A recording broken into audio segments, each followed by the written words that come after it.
یمن کے معاملے پر سعودی عرب اور متحدہ عرب امارات کے مابین تناؤ عروج پر پہنچ چکا ہے۔ آخر سعودی عرب اور یو اے ای کے درمیان یمن میں کس بات پر جھگڑا ہے؟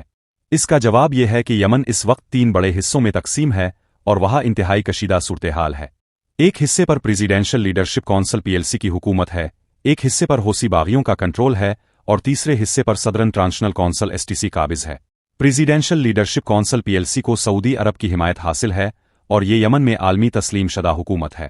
صدرن ٹرانزیشنل کونسل STC کو متحدہ عرب امارات کی حمایت ہے اور اسے سعودی عرب اپنے لیے خطرہ مانتا ہے، جبکہ حوثی باغیوں کو ایران کی حمایت حاصل ہے۔ متحدہ عرب امارات کی حمایت یافتہ STC نے حال ہی میں کئی علاقوں پر کنٹرول حاصل کرنے کی کوشش کی ہے، جس کے نتیجے میں سعودی عرب کی حمایت یافتہ PLC چند علاقوں تک محدود ہو کر رہ گئی۔ PLC کو ہتھیار فراہم کرنے کے الزامات پر سعودی عرب اور UAE کے تعلقات میں کشیدگی دیکھنے میں آئی ہے، اور اسی لیے منگل کے روز سعودی فوجی اتحاد نے یمن میں اسلحے کی ایک کھیپ پر فضائی حملہ کرتے ہوئے متحدہ عرب امارات کی فورسز کو یمن چھوڑنے کا حکم دیا۔ سعودی عرب نے متحدہ عرب امارات پر الزام عائد کیا کہ وہ یمنی علیحدگی پسند گروہ صدرن ٹرانزیشنل کونسل STC پر دباؤ ڈال رہا ہے کہ وہ سعودی عرب کی سرحدوں کی طرف پیش قدمی کرے، جبکہ UAE نے کہا کہ نشانہ بننے والی کھیپ میں کوئی ہتھیار نہیں تھا اور یہ کہ جو گاڑیاں اتاری گئیں وہ کسی یمنی فریق کے لیے نہیں بلکہ یمن میں کام کرنے والی متحدہ عرب امارات کی افواج کے استعمال کے لیے بھیجی گئی تھیں۔ متحدہ عرب امارات 2015 میں سعودی عرب کی قیادت میں 9 ممالک کے فوجی اتحاد کا حصہ بن کر یمن میں داخل ہوا تھا۔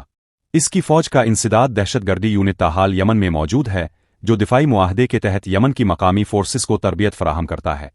سعودی عرب کی قیادت میں بننے والے اتحاد کا مقصد یمن کے صدر منصور ہادی کی بین الاقوامی سطح پر تسلیم شدہ حکومت کو بحال کرنا تھا، جسے ایرانی حمایت یافتہ باغیوں نے دارالحکومت صنعا سے بے دخل کر دیا تھا۔ تاہم اب PLC اور STC کے درمیان اختلافات کے باعث یمن میں صورتحال کشیدہ ہے اور حوثی باغیوں کے بعد سعودی عرب اور متحدہ عرب امارات کے حمایت یافتہ گروہوں کے درمیان بھی براہ راست فوجی ٹکراؤ شروع ہو چکا ہے۔ سعودی عرب کی طویل سرحد براہ راست یمن سے ملتی ہے، جس کی وجہ سے سعودی عرب یمن میں کسی بھی ایسی عسکری مداخلت علیحدگی پسند تحریک کو اپنی قومی سلامتی کے لیے براہ راست خطرہ تصور کرتا ہے۔ یمن دنیا کی اہم ترین تجارتی گزرگاہ باب المندب پر واقع ہے، جو بحیرہ احمر کو بحیرہ عرب اور بحر ہند سے ملاتی ہے۔ یہاں سے عالمی تجارت کا تقریباً 10 سے 12% سامان اور روزانہ لاکھوں بیرل تیل گزرتا ہے۔ جزیرہ نما عرب کے جنوب مغربی کونے پر واقع ہونے کی وجہ سے یہ ملک افریقہ، ایشیا اور یورپ کے درمیان ایک پال کا کام کرتا ہے۔ اس کی طویل ساحلی پٹی بحری جہاز رانی کے کنٹرول کے لیے انتہائی اہم سمجھی جاتی ہے۔ STC نے بڑی فوجی کارروائی کے بعد یمن کے 8 جنوبی علاقے عدن، حضرموت اور مکرہ کے بیشتر حصے پر قبضہ کر لیا تھا، جس میں کئی اہم بندرگاہیں اور تیل کے ذخائر بھی شامل ہیں۔ اگرچہ UAE نے یمن کے کسی بھی علیحدگی پسند گروہ کی حمایت کے الزام کو مسترد کیا ہے، تاہم ماہرین کا کہنا ہے کہ اماراتی حکومت STC کی حمایت کے ذریعے بحیرہ احمر، خلیج عدن اور بحرین ہند کے سنگم پر واقع اہم بندرگاہوں جیسے عدن اور المکلا پر اثر و رسوخ حاصل کرنا چاہتی ہے۔ یہ مقصد حاصل کر کے UAE عالمی بحری تجارت کے اہم ترین راستوں کی نگرانی اور کنٹرول حاصل کر کے خود کو ایک عالمی لاجسٹک ہب کے طور پر مضبوط بنا سکتا ہے۔